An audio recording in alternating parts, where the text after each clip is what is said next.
ನಿನ್ನಿಂದನೇ ಆಗ್ತಾ ಇರೋದು. ಪ್ರತಿಯೊಂದು ನಿನ್ನಿಂದನೇ ಆಗ್ತಾ ಇರೋದು ಕೆಲಸಗಳಿಗೆ ಮನೆಯಲ್ಲಿ. ಓ ರಾಮಣ್ಣ ನಿಂದು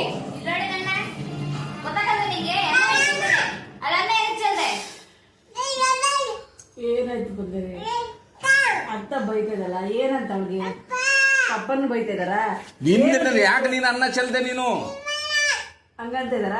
ನೀನು ಬೈ ಅವ್ರಿಗೆ, ಹೆಂಗ್ ಬೈಬೇಕು ಬೈ ಹೆಂಗಂತೀಯ?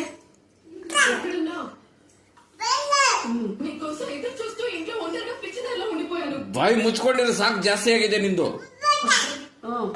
ಆಮೇಲೆ ಹೂವು ಎಲ್ಲ ಚೆಲ್ಲದೆ ನೀನು, ಇವತ್ತು ಹೂವು ಎಲ್ಲ ಚೆಲ್ಲಿದೆ ನೀನು. ಇಡಿಯಟ್ ಚೆಲ್ದ ನೀನು, ಬಾರ್ಸಾಕ್ತೀನಿ ನಿನ್ನ ಹಂಗೆ ಬಿಟ್ಕೊಂಡು. ಚೆಲ್ದೆ ಮತ್ತೆ ಚೆಲ್ಬಾರ್ದು ತಾನೆ ಹೂವನ. ನಿನ್ನಿಂದನೇ ಎಲ್ಲ ಆಗ್ತಾ ಇದ್ದು ಮನೆಯಲ್ಲಿ.